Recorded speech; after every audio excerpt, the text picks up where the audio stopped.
In this session, we will talk about the importance of nodes and supernodes to every pioneer, and what are some examples of additional roles nodes can play on Pi network.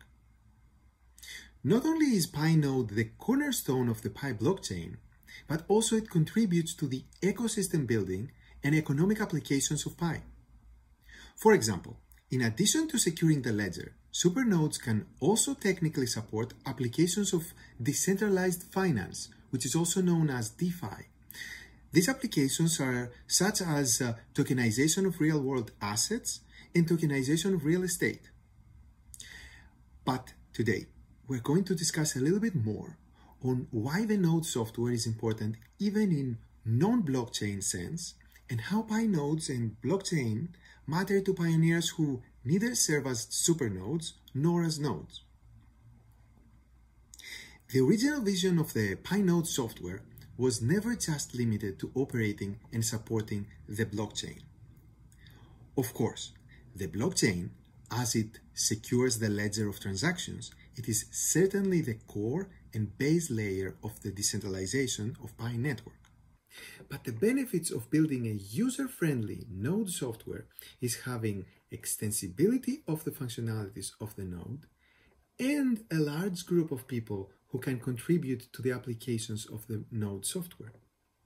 So today we want to share a little bit more about the long-term strategy of the node software beyond securing the ledger. Let's look at the network currently.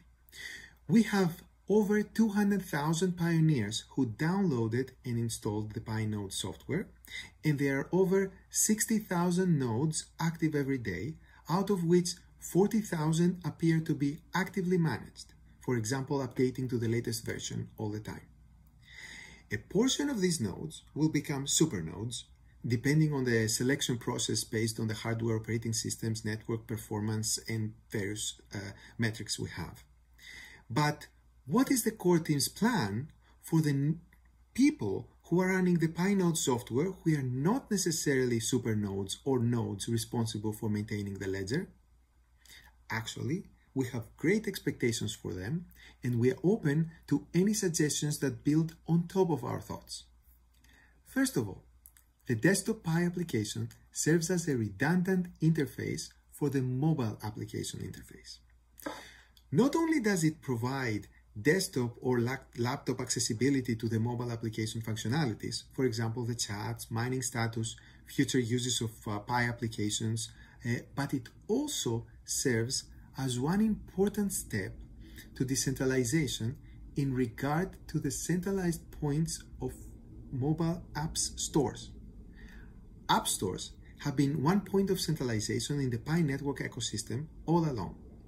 Given the controversy about cryptocurrencies, app stores are particularly strict in reviewing applications related to cryptocurrencies. And we experienced their centralized control over the last couple of years while we were developing Pi network. For example, our mobile application had to go through very rigorous review cycles before it gets approved and later on to stay live. And we also saw other legitimate applications sometimes getting completely delisted from app stores for various reasons. We hope this will never happen to Pi, but shall the app stores decide to remove our application from their stores for any reason, the node software will be our backup plan to still maintain the functionalities, the community, and the organization of the network. By having our node software that contains the Pi application component, we de-risk the possibility of any potential failure in centralized app stores. Okay, apart from maintaining and securing the Pi blockchain, nodes can also allow individuals to share computing resources and get compensated for it. Such computing resources include processing power, disk space, and network bandwidth. Note that these are not our immediate plans, but they are all possibilities that will come further down the line. Let's look at these use cases one at a time. Disk space. Think of it as a decentralized encrypted Dropbox that allows people to get compensated for securely storing files.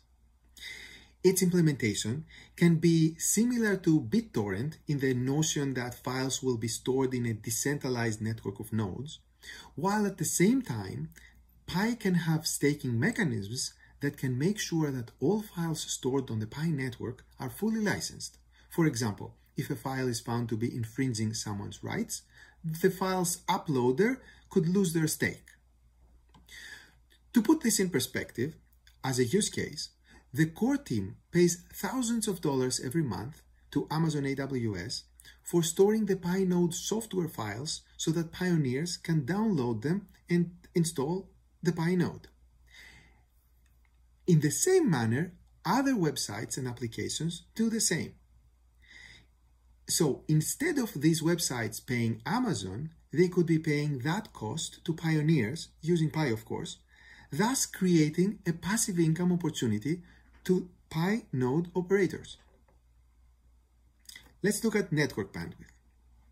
This use case is also known as Content Delivery Networks, CDNs, and it is how the internet is able to scale today.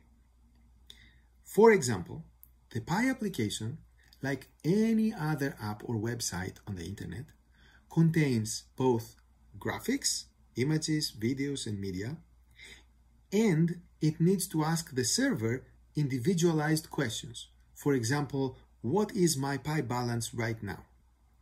So while the individualized questions must reach a Pi database to be answered, the vast majority of the graphics and media are the same for all members and can be actually answered by a decentralized server near that person. So, for example, when a pioneer in Paris opens her app, the Pi logo comes to her from a server in Paris operated by our CDN provider, while her balance comes from Pi's database in San Francisco.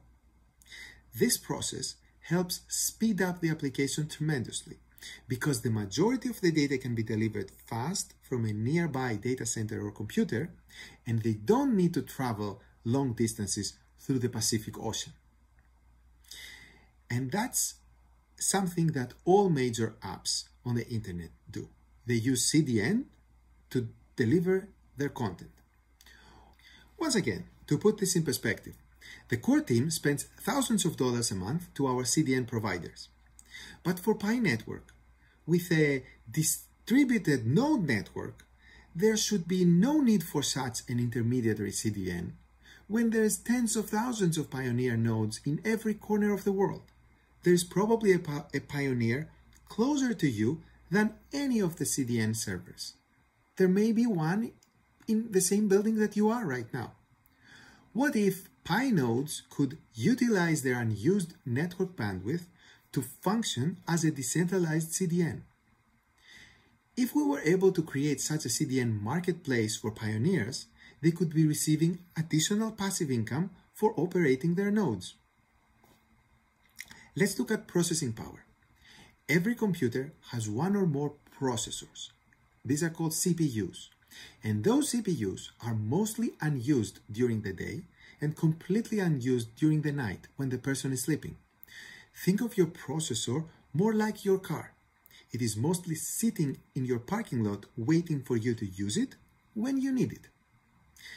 At the same time, there are a lot of companies paying large monthly fees renting servers from cloud providers such as Amazon AWS. So potentially Pi network could match those companies with pioneers who are interested in renting out their unused CPU time. According to our Pi node stats, every day there are over 380,000 CPU cores operated by Pi nodes, and they are unused about 69% of their time on average. Well, the good thing about sharing computing resources is that everyone could potentially participate in sharing them, even on a part-time basis. Moreover, due to the way we structured the Pi node software technically, these functionalities can be implemented as Docker containers on top of our Node software, and therefore the development of such modules doesn't necessarily have to come from the core team. Okay, take these ideas I presented today as food for thought. Add your own creative ideas to it, and come build the future together.